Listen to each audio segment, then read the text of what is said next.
السلام عليكم ورحمة الله وبركاته. ازيكم حبايبي عاملين ايه؟ ان شاء الله تكونوا بخير وسعادة. معكم عبير من قناة عبير شنب. برحب بكم من جديد بقناتي، وأتمنى فيديو اليوم يعجبكم، وياريت لو حابين أي استفسار تبعتولي وأنا هرد عليكم بإذن الله. يلا نشوف مع بعض فيديو اليوم ونبدأ على بركة الله. الفكرة الأولى عبارة عن ده كان حامل كيك كان عند أختي وانكسر، وطبعا هي سألتني قبل ما ترمي أي حاجة، بتسألني قالت لي عبير عايزاه ولا أرميه؟ قلت لها مفيش حاجة تترمي طبعا. شوفوا أنا هعمل بيه ايه. أنا هنا جبت لزق قوي لأن عشان ألزق القاعدة بتاعته. انتوا تقدروا تستخدموا أي لزق تاني عندكم بس يكون قوي وخاص للإزاز، لان لو استخدمتوا اي لزق تاني مائي او سيليكون مثلا مش هيثبت كويس. طبعا هسيبه ينشف عشان اقدر اشتغل فيه.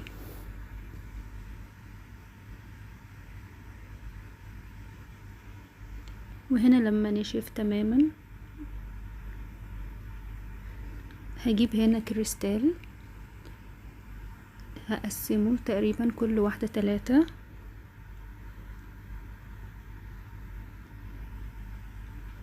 وهجيب نفس اللزق لانه قوي، وهستعمل مع اللزق السيليكون عشان اتأكد تماما انه يعني يثبت كويس.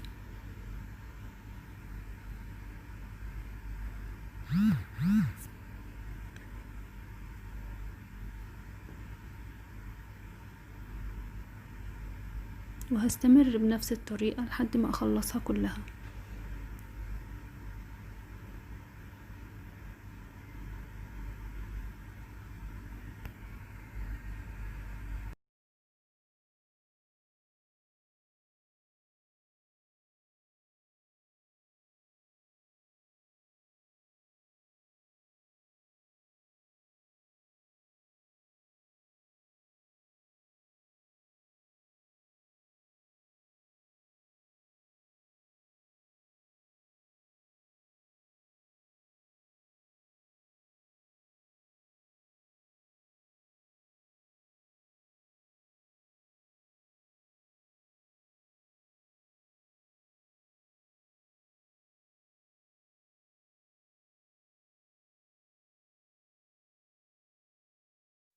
وهنا الفكرة التانية عبارة عن طبق ميكروويف.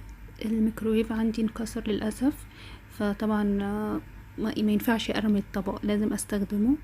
فشوفوا الفكرة يعني بنفس الفكرة تقريبا، وهستعمل نفس اللزق ومسدس الشمع السيليكون. هلزق القاعدة. طبعا القاعدة عندي عبارة عن حامل شمع. طبعا لو تلاحظوا كل حاجة موجودة عندي في البيت، انا مشتريتش حاجة.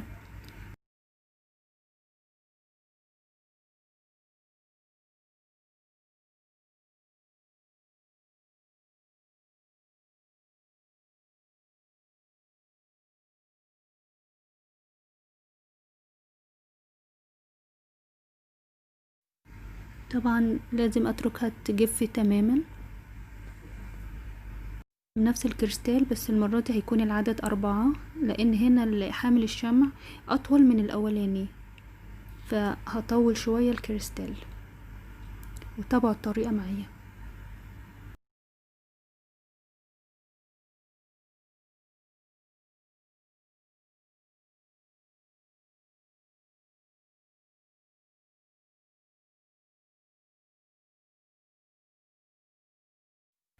وهنا انا بعتذر لان في جزء للاسف ما صورتوش البداية، فهتشوفوا دلوقتي ازاي انا عملتها. طبعا بحط السيليكون وبثبت من الجزء المعدني المدور، مش من الكريستالة نفسها. وهستمر بالشكل ده لحد ما اخلصها كلها.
وهنا انا جبت كريستالات بس بحجم اكبر عشان ازين بيها ويطلع الشكل افضل.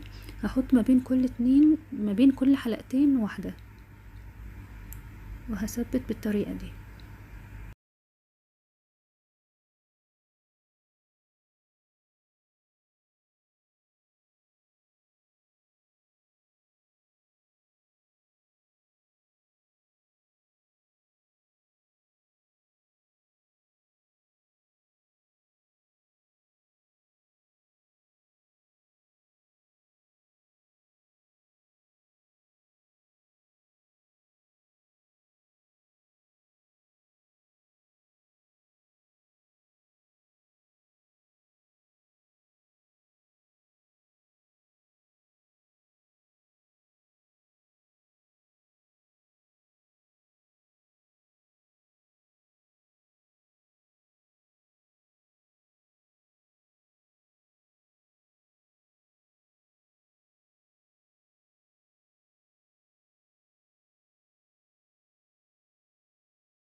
خلصت كل الكريستالات. دلوقتي حبيت اديها منظر اكتر يكون افضل باللولو. هستعمل هنا اللولو.